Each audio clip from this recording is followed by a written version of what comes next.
السلام علیکم، welcome to our channel بیا اور مالا۔ کہانی سے پہلے if you are new on our channel and you haven't subscribed yet تو ہمارا چینل بیا اور مالا سبسکرائب کیجیے and do not forget to press the bell icon.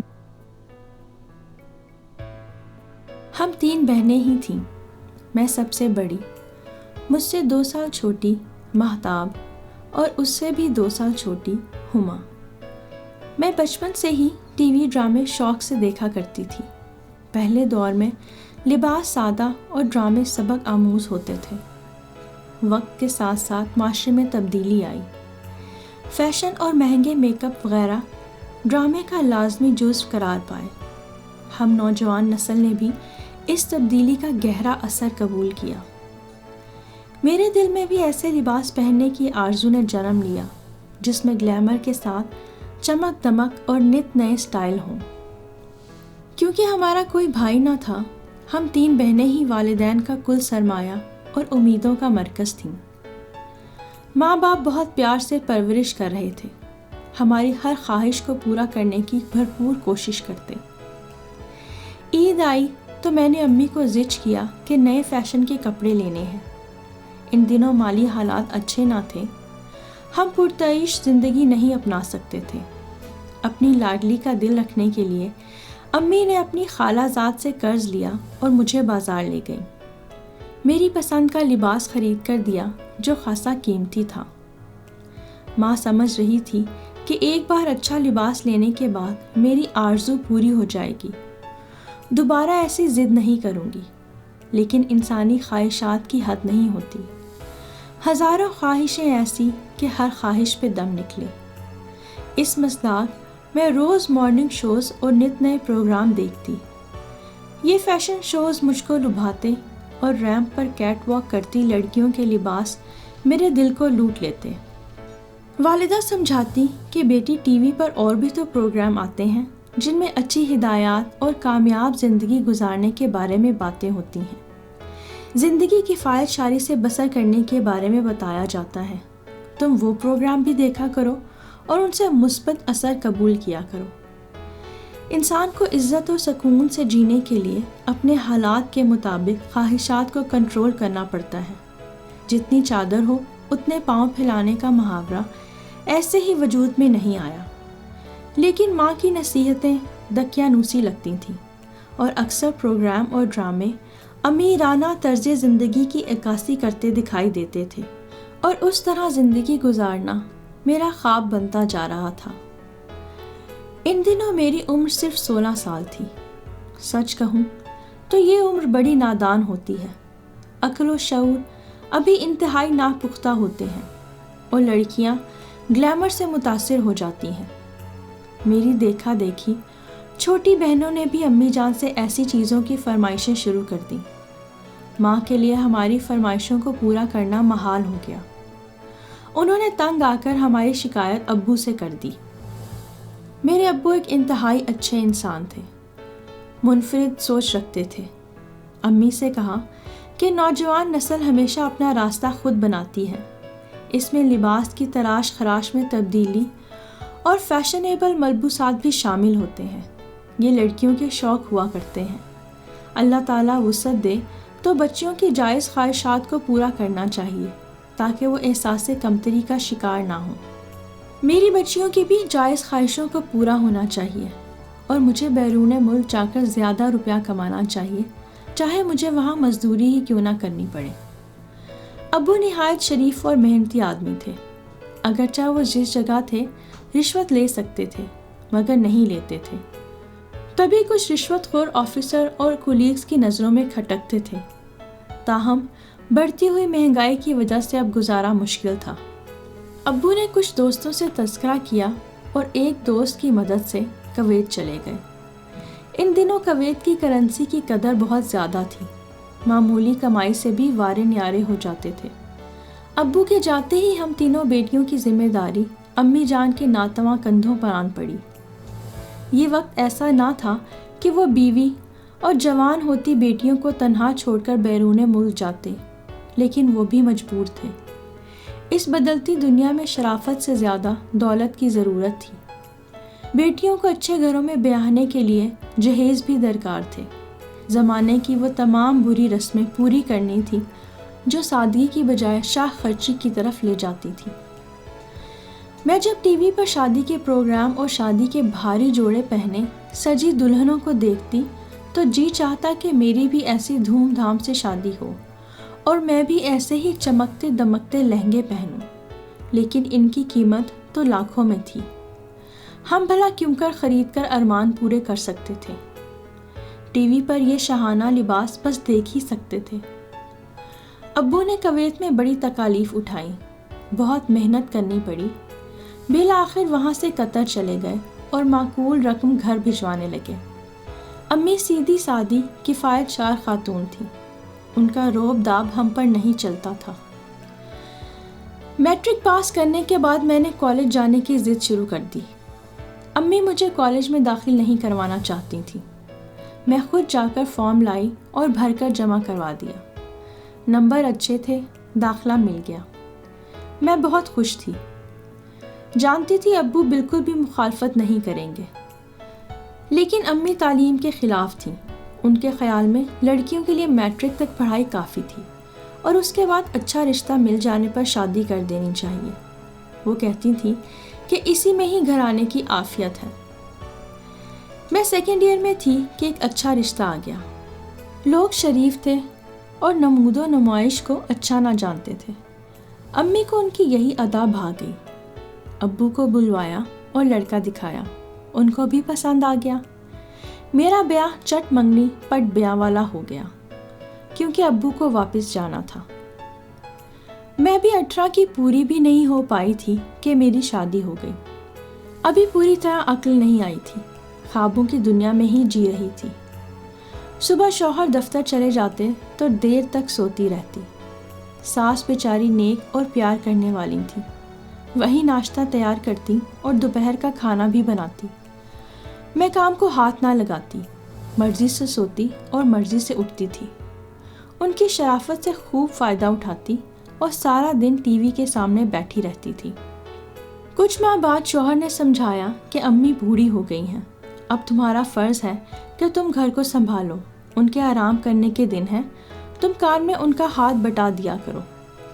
مجھے فوراً ہی ٹی وی کا ایک پروگرام یاد آ گیا جس میں عورت کے حقوق کا ذکر تھا۔ اسے مرد سے برابری کا درجہ دے کر جرت مند ہونے کو کہا گیا تھا۔ بے شک حقوق تھے، مگر حقوق کے ساتھ فرائض بھی ہوتے ہیں۔ مجھ میں ابھی یہ شعور نہیں آیا تھا، کیونکہ حقوق تو میں پورے انجوائے کر رہی تھی، لیکن فرائض سے میری کوئی جان پہچان نہ تھی۔ جب شوہر نے کئی بار یہ بات باور کروائی تو ایک دن میں بپھر گئی اور چلا کر بولی، آپ لوگ تو میرے پیچھے ہی پڑ گئے ہیں، کیا میں اپنی مرضی کی زندگی نہیں جی سکتی؟ آپ کی اور آپ کی والدہ کی غلام بن کر رہوں تبھی اچھی بیوی کہلاؤں گی، ورنہ قابل سرزنش یہ کہاں کا انصاف ہے؟ جانتی ہوں آپ کو ساری باتیں آپ کی میسنی والدہ ہی سکھاتی ہیں، جو بظاہر تو بڑی اچھی بنتی ہیں لیکن اتنی اچھی ہے نہیں۔ شوہر میری بات سن کر حیرت سے منہ تکنے لگے۔ پھر انہوں نے پوچھا، کیا تم کو یہاں کوئی تکلیف ہے؟ سب سے بڑی تکلیف تو تمہاری ماں ہے، میں نے منہ پھاڑ کر کہہ دیا۔ میں ان کے ساتھ نہ رہوں گی، الگ گھر لے کر دیں ورنہ میں کے چلی جاتی ہوں۔ وہ بہت ہی حیران ہوئے، بولے، میری ماں بزرگ ہے، بوڑھی ہیں، پھر بھی سارا دن کام کرتی ہیں، ہلکان ہوتی ہیں، وہ تم کو سکھ پہنچاتی ہیں اور تم ان کو بوجھ سمجھتی ہو۔ آخر وہ کہاں چلی جائیں؟ میں ان کا اکلوتا بیٹا ہوں، نہ ان کی کوئی اور اولاد ہے اور نہ ہی شوہر۔ میں مرتے دم تک ان کے ساتھ ہی رہوں گا۔ اور مجھے یہ بتاؤ کہ اگر وہ نہ ہوتی تو کیا یہ تمہارا اپنا گھر نہیں ہے؟ اس کی تمام تر ذمہ داریاں تمہیں ہی نبھانی پڑتی۔ لیکن مجھے یہ تمام ذمہ داریاں گراں تھیں۔ مجھے تو صرف صبح سویرے اٹھ کر ٹی وی پر بیٹھنا اور اچھے پروگرام دیکھنا ہی پسند تھا۔ اتنا سارا کام میرے بس کی بات نہ تھی۔ اسی چپکلش میں سیاں کا گھر چھوڑ کر میں امی کے پاس آ گئی۔ وہ منانے آتے اور میں عورت کے حقوق اور مرد کے شانہ بشانہ والا قصہ دہرانے بیٹھ جاتی۔ ایک بار ٹی وی پر سنا تھا کہ عورت کو دلیر ہونا چاہیے، اپنے حقوق چھین لینے چاہیے اور ظلم کو ہرگز برداشت نہیں کرنا چاہیے، حالانکہ جانتی بھی نہ تھی کہ حقوق کیا ہوتے ہیں اور ظلم کس کو کہتے ہیں۔ بس جو سنا اس کو سمجھا ہی نہیں اور خود کو مظلوم بنا کر ہر ایک سے کہتی کہ بڑے ظالم لوگ ہیں، اپنی مرضی سے سونے اور اٹھنے بھی نہیں دیتے، بس غلامی کی زندگی چاہتے ہیں۔ امی نے مجھے بہت سمجھایا مگر میں اڑی رہی کہ شوہر اور ساس معافی مانگے اور میری زندگی میں مداخلت نہ کریں تو ہی جاؤں گی۔ ایسا بے لچک رویہ دکھایا کہ آخر انہوں نے مایوس ہو کر گھر طلاق بھجوا دی۔ اب سمجھ میں آیا کہ میں نا سمجھی اور بے وقوفی میں کیا کر گزری تھی۔ جس شاخ پر بیٹھی تھی اسی کو ہی کاٹ دیا تھا۔ کہاں گئی مرد سے برابری اور کہاں گئے حقوق؟ لیکن اب پچھتاوے کیا ہوت جب چڑیاں چگ گئی کھیت۔ ٹھوکر لگی تو عقل آئی۔ وقت بیت گیا تھا، اب ماں کے ساتھ ہی ہر دکھ سکھ سہ کر رہنا تھا۔ منجلی بہن ماہتاب جہاں کے سفر کا آغاز ہو چکا تھا۔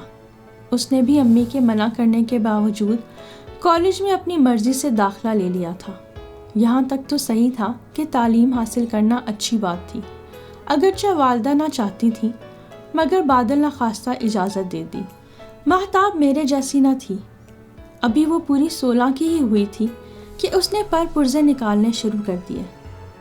میرا مشغلہ تو معصومانہ تھا، صرف ٹی وی دیکھنا اور اچھے اور فیشنیبل کپڑے پہننا، جبکہ سہیلیوں کے ساتھ مل کر اور بھی کئی مشغلے ماہتاب نے اپنا لیے تھے۔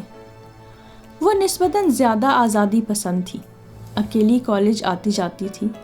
اس کا رویہ ماں اور بہنوں کے ساتھ بدل چکا تھا۔ وہ کالج سے گھر دیر سے پہنچنے لگی تھی۔ اس کی وجہ یہ نہ تھی کہ تعلیم میں کمزور تھی، وجہ یہ تھی کہ اس کو کوئی خوف نہ تھا کہ باپ کا سایہ ہے اور نہ ہی بھائی کا ہاتھ سر پر ہے۔ ماں کو وہ کچھ سمجھتی نہ تھی اور بہنیں تو کسی کھاتے میں ہی نہیں تھی۔ جب دیر سے گھر آتی امی سوال کرتی کہ کیوں دیر سے آئی ہو تو نت نئے بہانے اور ٹال مٹول سے کام لیتی۔ اب اس کی چال ڈھال فیشن میں تیزی سے تبدیلی آنے لگی تھی۔ گھر کے کام کاج سے قطعی کوئی دلچسپی نہ تھی۔ پہلے امی اکیلی کام کیا کرتی تھیں، روپیہ میسر آیا تو نوکرانی رکھ لی۔ گھر ہمارا اپنا تھا، اسی لیے کوئی مسئلہ نہ تھا۔ جس روز وہ کالج سے جلد آ جاتی، شام کو تیار ہو کر کہیں چل دیتی۔ ہم پوچھتے کہ کہاں جا رہی ہو تو جواب ملتا سہیلی کے گھر پڑھنے جا رہی ہوں۔ یہ اس کے روز کا معمول ہو گیا۔ امی کی نہ سنتی اور ہم بہنیں بھی نہ روک سکتی۔ اگر روکتی تو وہ گلے پڑ جاتی۔ کسی کو معلوم نہ تھا کہ وہ کہاں جاتی ہیں۔ امی ابو کو اس ڈر سے کچھ نہ بتاتی تھیں کہ پردیس میں ہمارے لیے محنت مزدوری کر رہے ہیں، جدائی کاٹ کر ہمیں پیسہ بھجواتے ہیں، نہ جانے کیسا محسوس کریں گے۔ ایک روز وہ تیار ہو رہی تھی، امی نے کہا کہ آج جلد گھر لوٹ آنا، تمہارے والد کا فون آیا تھا، 1-2 روز میں آنے والے ہیں۔ اس دن سے وہ وقت پر گھر آنے لگی، لیکن موڈ سخت خراب رہتا، نہ ڈھنگ سے کچھ کھاتی پیتی اور ہر ایک سے لڑتی تھی۔ امی سے کہتی کہ خامخواہ ہم کو ڈرا رکھا ہے کہ ابو آ ہی نہیں جاتے، لیکن بالآخر ابو آ گئے۔ جتنے دن رہے وہ کالج نہ گئی، بیماری کے بہانے چھٹیاں کر لیں۔ امی ابو سے کہتی تھی کہ خدا کے لیے اب لوٹ آؤ، مت جاؤ پردیس، بچیاں بڑی ہو گئی ہیں، ہم نے ان کی شادیاں کرنی ہیں، تمہاری یہاں موجودگی بہت ضروری ہے، بس بہت کما لیا، کچھ اور کما لوں پھر ہمت نہ رہے گی، بچیوں کا جہیز ہی کافی نہیں، کچھ اپنے بڑھاپے کے لیے بھی بینک بیلنس ہونا چاہیے۔ ابو نے جواب دیا، ہمارا کوئی بیٹا نہیں ہے، کس کے سہارے بڑھاپا کاٹیں گے، جب کام بھی نہ کر سکوں گا تب کیسے گزر بسر ہوگی۔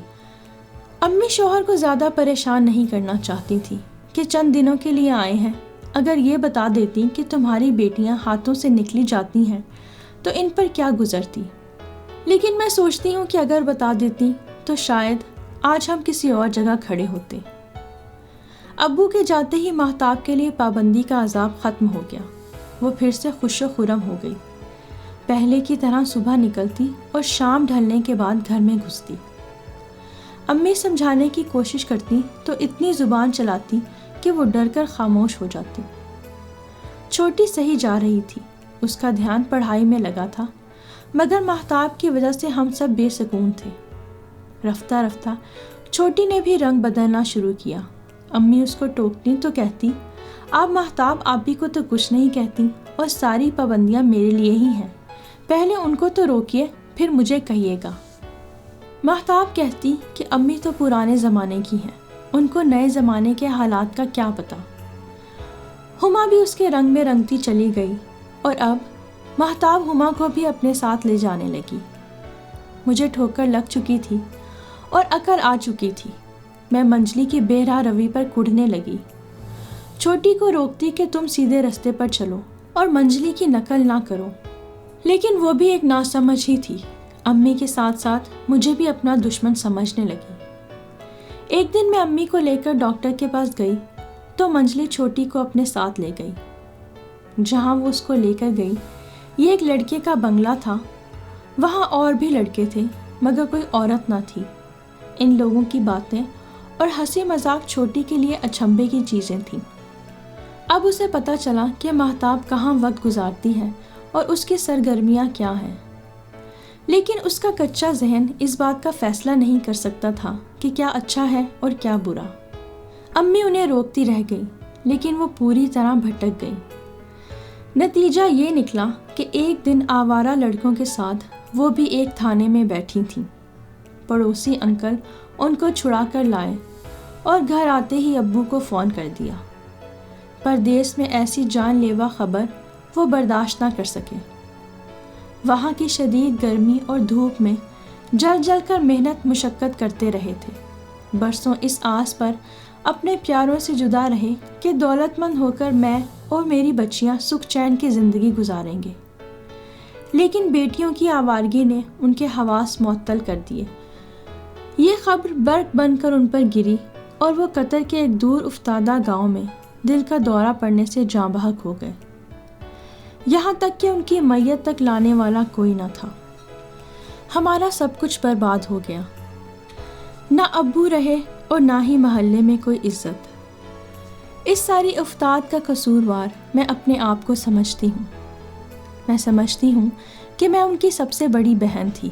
یہ میرا فرض تھا کہ میں اپنی چھوٹی بہنوں کے لیے ایک اچھا نمونہ بنتی۔